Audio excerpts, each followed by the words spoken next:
Bonsoir, good evening. Thank you, John, for the kind introduction. I want to take a moment to acknowledge your hard work during the past year. You made it a priority to promote and defend the rule of law, including judicial independence and access to justice. You've spoken up on these issues across the country and internationally, and you've demonstrated that the CBA can be a driving force for positive change. Our association was fortunate to have you at our helm. Thank you.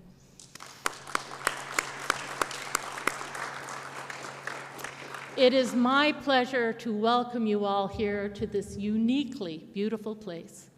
The Aga Khan Museum serves as a cultural bridge between diverse cultures, promoting dialogue, understanding, and appreciation of the tapestry that weaves together civilizations around the world. I hope you're able to take some time to explore and immerse yourselves in this wonderful space. I am a settler on Turtle Island, and I've lived many places in my lifetime: Shelburne, Kingston, Ottawa, Whitby, Ajax, Pickering, London and Oakville, Ontario, Melbourne, Australia, Wheatfield and Amherst, New York, Red Deer, St. Albert, and Edmonton, Alberta, but I've always considered Toronto to be my home. And no matter where I travel, I always feel a deep connection to this land the Mohawk people called Takaranto, the place where trees stand in the water. For millennia, this land has been the traditional territory of the Haudenosaunee, the Wendat, the Anishinaabe, and the Mississaugas of the Credit First Nation. I'm grateful to them and to all Indigenous peoples on Turtle Island for their stewardship of this land, which they so graciously share with all of us. Mais le dire ne suffit pas. Il faut prendre des mesures importantes et concrètes en faveur de la réconciliation. We must face the truth of our dark history of colonization, displacement, and the resulting hardships and horrors caused and continue to be caused to Indigenous communities, and then take action to move towards true reconciliation. Our association has begun steps toward fulfilling the calls to truth and reconciliation. We've developed a number of resources for our members and the legal community to support our journey. Programs like The Path increase cultural awareness and understanding of Indigenous peoples' history and the true history of Canada. Law firms use our truth and reconciliation resources to become better allies to Indigenous clients and engage with Indigenous advisors and consider ways to recruit and retain Indigenous talent. Earlier today, the CBA board members, branch presidents, branch executive directors took another small step on our journey toward reconciliation by hearing from Sarah Mainville, partner at JFK Law, on how to incorporate Indigenous principles to make us more effective and inclusive governors and allies. Sarah, thank you for sharing your knowledge and your expertise with us, and thank you for being here with us tonight. Chimigwech. I'm especially proud that earlier this year, our CBA membership supported the board's recommendation to create a permanent position on our board for an Indigenous lawyer. Beginning next year, we'll welcome an Indigenous lawyer permanently onto our board. And at the same time, we welcome our very first Indigenous woman president, our current vice president, Bianca Kratt. Bianca, j'ai vraiment hâte de travailler avec toi au cours de la prochaine année. Some of you might not know this, but a few years ago, I was closing the book on a fulfilling legal practice, and I had just completed my term as president of the Ontario Bar Association. Naturally, I found myself contemplating what the next chapter of my life would be. But then the world changed. When the pandemic struck, it disrupted our lives in countless ways, but it also offered a rare opportunity to step back and consider what truly mattered. J'ai décidé de me concentrer sur ce qui me passionne le plus.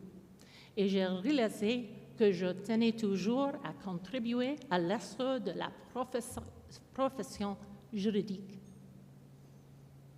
mais d'une manière que me soit plus personnelle.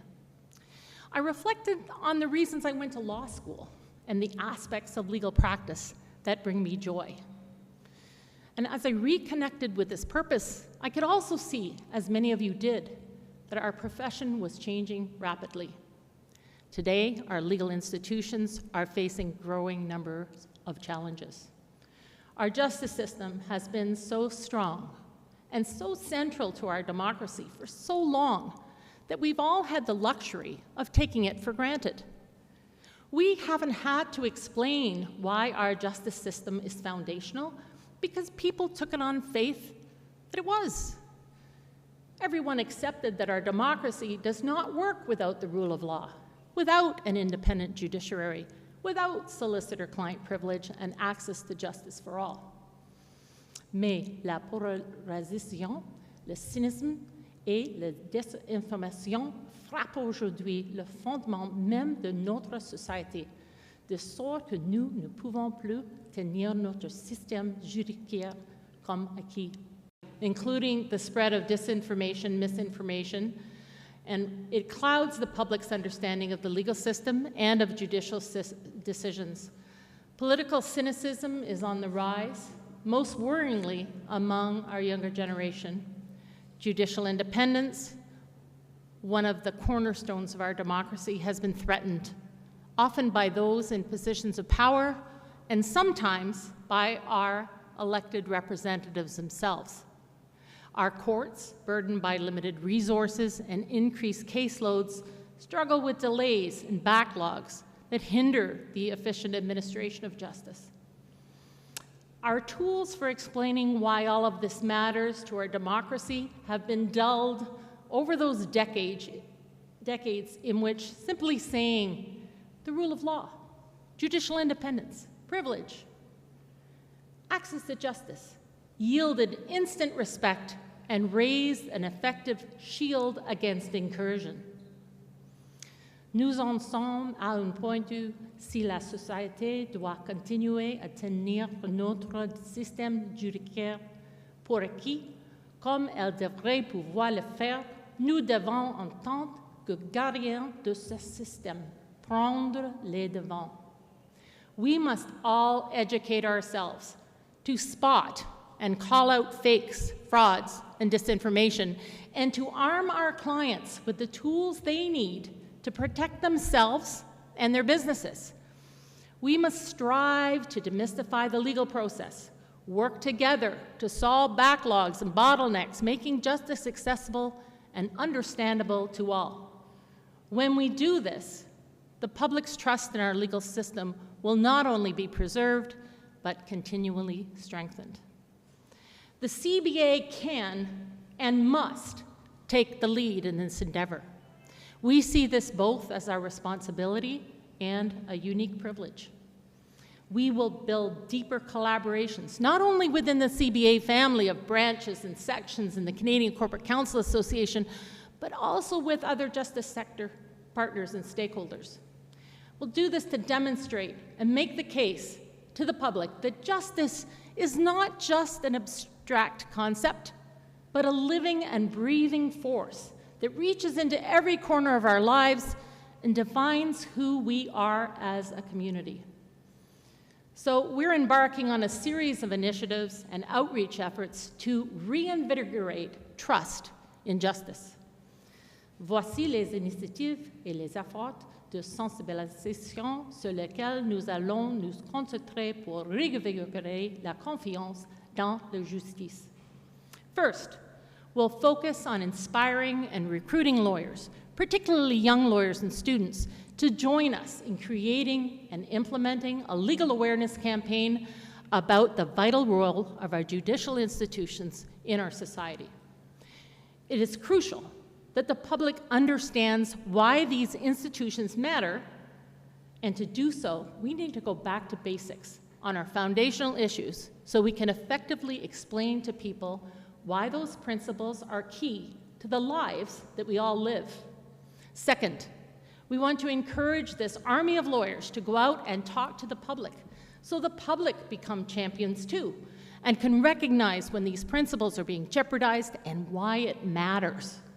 By doing so, we'll put justice sector issues in the public consciousness and in the ballot box.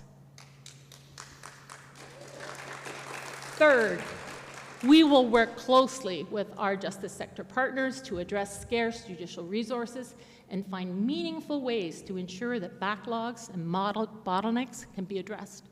And at the same time, we're going to provide more opportunities for our members, including retired members, some of whom are here tonight, to engage directly in access to justice initiatives. And finally, as the profession readies itself for the newest technological wave, we're going to position the CBA as an advocate for effective yet responsible use of AI in modern legal practice. Not only will we help our members thrive in this new environment, we will arm them with the tools and strategies they need to protect our system from the attacks of misinformation, politicalization, and cynicism. Nous avons tous les moyens qu'il nous faut pour apporter un véritable changement. In our hands lies the power to effect real change. By working together to ensure that trust in our institutions remains strong, they will continue to serve as bastions of justice for generations to come. As the Honorable Rosa Liabella said earlier this summer upon receiving the CBA President's Award from then-President John Stefaniak, we've come a long way and created a justice system that's the envy of the world, but the book is still being written.